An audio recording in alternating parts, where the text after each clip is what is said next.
Baik, perkenalkan nama saya Delon Temo dengan NIM 22024095 dari kelas 5TI 5. Sekarang saya akan mempresentasikan materi terakhir dari mata kuliah kecerdasan buatan dengan judul Algoritma Klasifikasi Naive Bayes. Jadi kita masuk dulu dari pengertian dari Naive Bayes itu sendiri dan memahami dasar-dasar dan aplikasi algoritma klasifikasi. Algoritma Naive Bayes merupakan metode klasifikasi yang menggunakan teorema Bayes untuk pengambilan keputusan. Ini biasa digunakan dalam metode machine learning, di mana independensi fitur yang mengasumsikan bahwa fitur-fitur yang ada saling independen satu sama lain. Ini juga diterapkan dalam pengklasifikasian teks yang sering digunakan untuk tugas klasifikasi dalam teks seperti analisa dokumen. Kemudian untuk contoh aplikasinya digunakan dalam filtering spam dan juga analisis sentimen untuk memahami data pengguna. Disebut naif karena mengasumsikan bahwa setiap fitur seperti keberadaan kata-kata tertentu dalam email bersifat independen dari setiap fitur lainnya. Asumsi ini membuat perhitungan matematika menjadi jauh lebih sederhana meskipun seringkali tidak sepenuhnya benar dalam kehidupan nyata. Jadi naive Bayes ini menerapkan teorema Bayes yang menjelaskan probabilitas suatu peristiwa berdasarkan pengetahuan sebelumnya tentang kondisi yang terkait dengan peristiwa tersebut. Jadi secara matematis, teorema ini adalah seperti yang terlihat pada formula PA dalam kurung A garis miring B sama dengan PBA dikali PA per PB, di mana PAB merupakan probabilitas posterior kelas A pada prediktor yang diberikan B. Kemudian PBA, ini adalah kemungkinan prediktor B diberikan kelas A. Selanjutnya PA adalah probabilitas sebelumnya dari kelas A dan PB merupakan probabilitas sebelumnya dari prediktor B. Dan asumsi independensi. Jadi naive Bayes mengasumsikan bahwa fitur-fitur bersifat independen satu sama lain berdasarkan kelasnya. Ini berarti bahwa mengetahui nilai dari satu fitur tidak memberikan informasi apapun tentang fitur-fitur lain dalam satu kelas. Asumsi ini jarang benar dalam dunia nyata, tetapi menyederhanakan komputasi dan seringkali bekerja dengan sangat baik dalam praktik. Misalnya saat mengklasifikasikan email. Naive Bayes berasumsi bahwa keberadaan kata murah tidak bergantung pada kata penawaran saat menentukan apakah suatu email merupakan spam. Dan ini memiliki manfaat menyederhanakan perhitungan probabilitas yang memungkinkan pemodelan yang lebih cepat dan juga efisien. Jadi terdapat 3 jenis model algoritma naive Bayes sendiri. Pertama adalah Gaussian naive Bayes. Ini digunakan untuk variabel kontinu yang mengikuti distribusi normal, yang memungkinkan analisis data yang lebih halus. Kemudian ada multinomial naive Bayes. Ini sering digunakan dalam klasifikasi teks di mana fitur mewakili frekuensi atau jumlah data kata, paling cocok untuk data diskrit, seperti analisis sentimen. Kemudian Bernoulli naive Bayes. Ini digunakan untuk variabel biner dan ideal untuk data dengan dua kategori seperti spam versus tidak spam.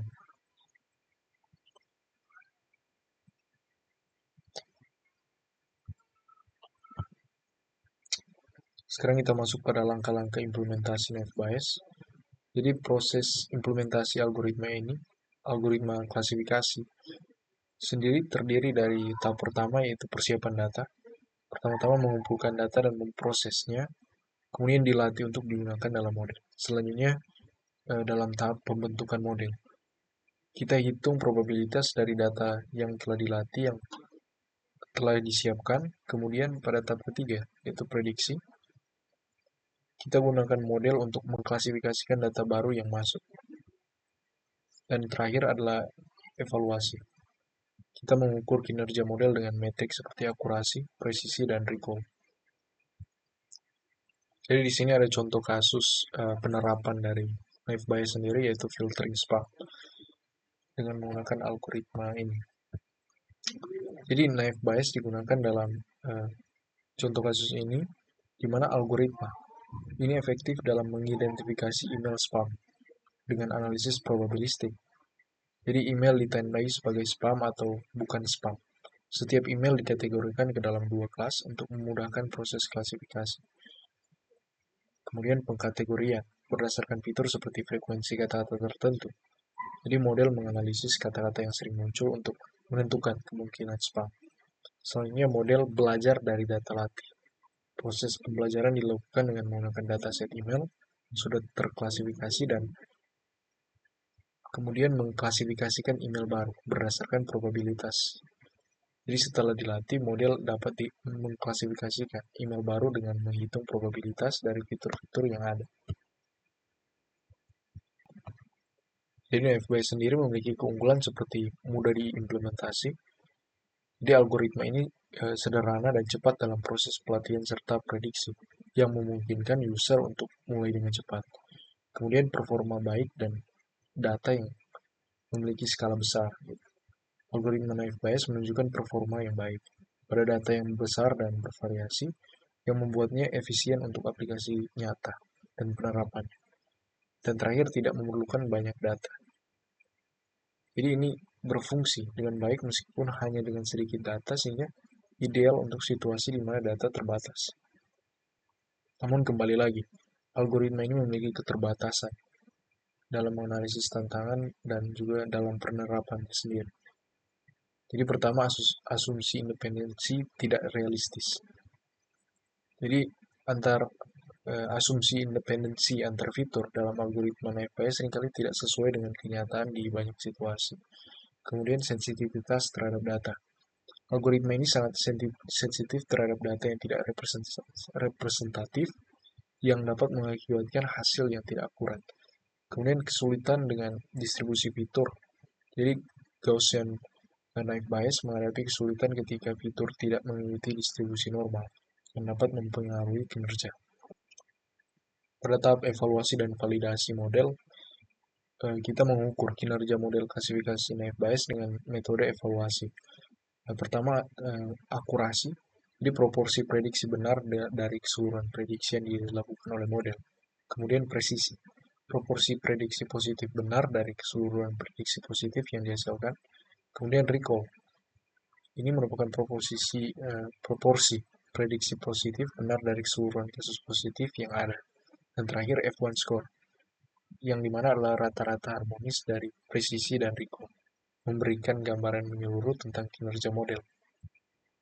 Kemudian untuk mengoptimalkan algoritma klasifikasi untuk kinerja terbaik, menerapkan penanganan missing data, kita menggunakan metode seperti imputasi atau penghapusan untuk mengatasi data yang hilang. Kemudian pada proses data, kita gunakan teknik seperti stemming, lemmatization, dan stopword removal untuk mempersiapkan data.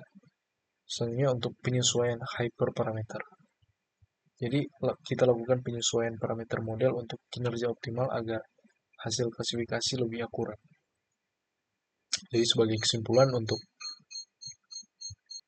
menjelajahi lebih potensi algoritma klasifikasi naive bias, dapat kita tarik kesimpulan mengenai algoritma ini. Naive bias sendiri memiliki kekuatan algoritma yang kuat dan efisien untuk berbagai aplikasi. Kemudian keterbatasan dan optimasi. Meskipun memiliki keterbatasan, algoritma ini memberikan hasil memuaskan dengan pemahaman dan teknis optimasi yang tepat.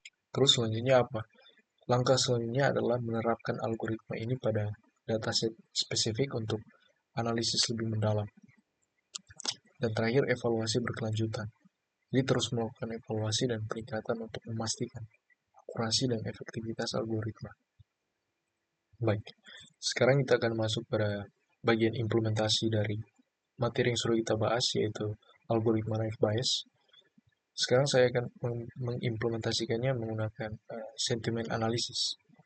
Jadi sentimen analisis atau analisis sentimen sendiri adalah teknik yang digunakan untuk menentukan tone emosi di balik kata-kata, terutama dalam teks seperti ulasan, komentar media sosial, atau umpan balik pelanggan. Jadi analisis ini membantu mengidentifikasi apakah sentimen yang diungkapkan dalam teks tersebut positif, negatif, atau netral. Jadi dengan wawasan ini kita dapat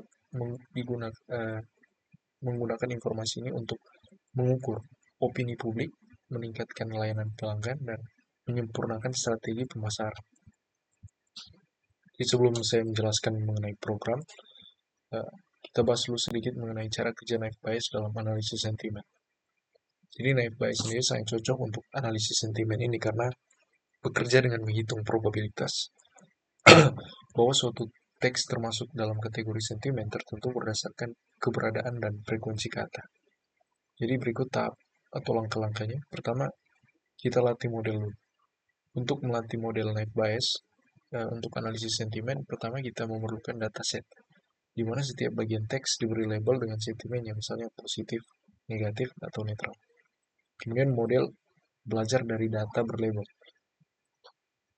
dengan menghitung probabilitas untuk setiap kata yang muncul di setiap kategori sentimen.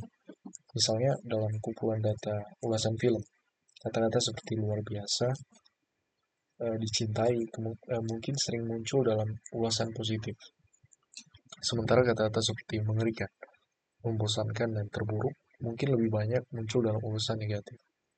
Jadi Naive Bayes menggunakan informasi ini untuk mengestimasi probabilitas seperti P positif, di mana kata hebat kemungkinan suatu ulasan bersifat positif jika ulasan tersebut mengandung kata hebat. Kemudian tahap kedua yaitu membuat prediksi. Jadi ketika sebuah teks baru yang belum diberi label dianalisis, Naive Bayes menggunakan kata-kata dalam teks untuk menghitung probabilitas setiap sentimen. Misalnya jika sebuah ulasan mengatakan produk ini luar biasa dan mudah digunakan, model akan memeriksa seberapa besar kemungkinan kombinasi kata-kata ini berada dalam kategori positif, negatif, atau netral berdasarkan data sebelumnya. Jadi algoritma ini mengalihkan probabilitas setiap kata yang muncul di setiap kategori sentimen. Jadi hal ini menghasilkan skor probabilitas keseluruhan untuk setiap sentimen. Jadi sentimen dengan probabilitas tertinggi dipilih sebagai klasifikasi akhir. Contohnya katakanlah kita memiliki sebuah ulasan, film ini luar biasa dan tak terlupakan. Pengklasifikasi Naive Bayes dapat menghitungnya. Jadi P positif film atau luar biasa dan tak terlupakan. Jadi berdasarkan ulasan positif pada contoh sebelumnya. Secara bersamaan itu akan mengkalkulasi P negatif film, P negatif luar biasa, dan lain-lain untuk sentimen negatif.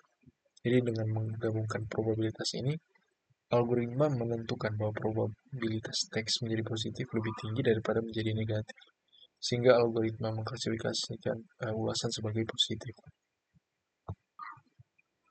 Baik, pertama kita install dulu atau import library dan seperti NLTK.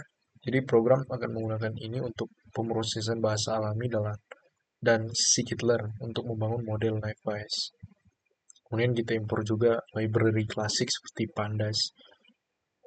Selanjutnya kita unduh stop words dari NLTK untuk membantu menghapus kata-kata umum yang kurang relevan untuk analisis sentimen. Selanjutnya untuk movie reviews adalah dataset yang akan digunakan yang telah disediakan oleh NLTK berisi teks ulasan film yang dikategorikan sebagai positif atau negatif. Selanjutnya kita persiapkan data dan juga load. Jadi dalam dokumen ini kita setiap review film dari dataset diubah menjadi satu baris di data frame dengan kolom teks untuk isi review dan kolom label untuk kategori sentimen, post atau negatif. Kemudian teks review digabungkan menjadi satu string per ulasan untuk memudahkan pemrosesan. Baik, selanjutnya untuk pembersihan teks, kita deklarasikan dulu fungsi bersihkan teks. Jadi ini membersihkan setiap ulasan dengan menghapus karakter khusus untuk mengkonversi kata-kata menjadi huruf kecil. Fungsi ini juga menghapus stop words seperti kata-kata umum dan di yang tidak membawa makna sentimen dan mereturn teks di situ. Kemudian kita terapkan fungsi pembersihan ke data. Pada teks bersih, kemudian teks. Ya. Selanjutnya kita bagi data. Jadi data dibagi menjadi data latih atau train dan juga data uji atau testing. Jadi agar kita bisa melihat model dan mengevaluasi akurasi. Selanjutnya kita lakukan pengubahan teks menjadi vektor numerik. Jadi model naive Bayes hanya bisa bekerja dengan data numerik. Jadi kita menggunakan count vectorizer maksudnya, untuk mengkonversi kata-kata dalam teks menjadi angka. Di setiap kata dalam teks dihitung frekuensinya yang diwakili sebagai vektor numerik. Kemudian pada tahap untuk melatih model naive Bayes, jadi multinominal NB adalah algoritma naive Bayes yang cocok untuk data teks. Jadi kita akan gunakan model ini. Ini khususnya data yang memiliki frekuensi atau hitungan kata. Jadi model dilatih menggunakan data latih X-train vectorize dan Y-train. Dan sekarang siap memprediksi sentimen berdasarkan kata-kata dalam teks. Kemudian kita lakukan evaluasi model. Jadi setelah pelatihan kita evaluasi model dengan memprediksi data uji X-test vectorize dan menghitung akurasi serta menampilkan matriks kebingungan dan laporan klasifikasi. Kemudian pada fungsi prediksi sentimen ini kita definisikan untuk memprediksi sentimen dari input pengguna. Jadi pengguna bisa memasukkan teks dan mendapatkan prediksi sentimen. Selanjutnya kita gunakan logika berikut untuk menjalankan fungsi prediksi sentimen itu untuk membersihkan, memproses, dan memprediksi sentimen dari teks untuk input pengguna. Baik, langsung saja kita run programnya untuk melihat hasil. Dalam tahap proses, jadi dia akan mendownload loop package stopwords dari NLTK. Baik, saya akan menjelaskan output berikut. Jadi untuk matriks kebingungan ini menunjukkan seberapa baik model memprediksi setiap kelas sentimen. Jadi setiap baris mewakili label aktual atau sentimen yang sebenarnya dari data yang telah diuji. Jadi setiap kolom mewakili label yang diprediksi dari model. Di sini menunjukkan angka 170, 29, 46, dan 155. Jadi 170 mewakili true positif atau positif yang diprediksi dengan benar. Kemudian 29 false positif, 15 false negatif, 46 false negatif, kemudian 155 true negatif. Kemudian pada akurasi. Jadi nilai ini memberitahu kita akurasi keseluruhan model yang merupakan presentasi sentimen yang diprediksi dengan benar, positif atau negatif, pada set pengujian. Di sini menunjukkan angka 0,81 yang berarti memprediksi sentimen dengan benar 81% dari waktu. Dan pada laporan klasifikasi atau classification report sini ini memberikan metrik kinerja terperinci untuk setiap kelas positif dan negatif. Untuk precision ini menunjukkan berapa banyak prediksi positif atau negatif yang benar-benar benar gitu. Dan presisi yang tinggi berarti lebih sedikit positif palsu atau false positif. Kemudian recall. Recall ini menunjukkan seberapa baik model mendeteksi kasus positif atau negatif yang benar. Jadi recall yang tinggi berarti lebih sedikit negatif palsu. Kemudian F1 score, ukuran seimbang yang menggabungkan presisi dan recall. Jadi skor F1 yang tinggi menunjukkan keseimbangan yang baik antara presisi dan recall. Pada prediksi sentimen yang terprediksi ini, bagian program bersifat interaktif. Jadi di mana pengguna memasukkan teks. Jadi kita akan masukkan teks. Coba saya contoh masukkan kalimat film ini sangat asik. Dia akan menunjukkan sentimen yang positif. Dan coba saya masukkan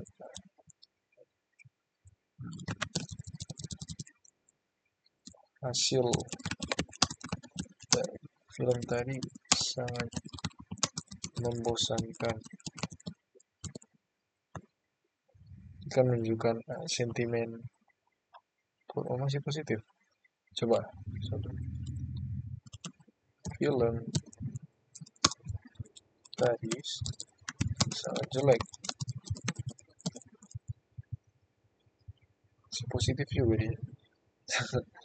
Ternyata dia masih baik. Ternyata negatif akhirnya. Jadi hasil yang telah ditampilkan ini adalah klasifikasi sentimen berdasarkan probabilitas tertinggi yang diberikan model baik positif maupun negatif. Sekian dari saya. Terima kasih.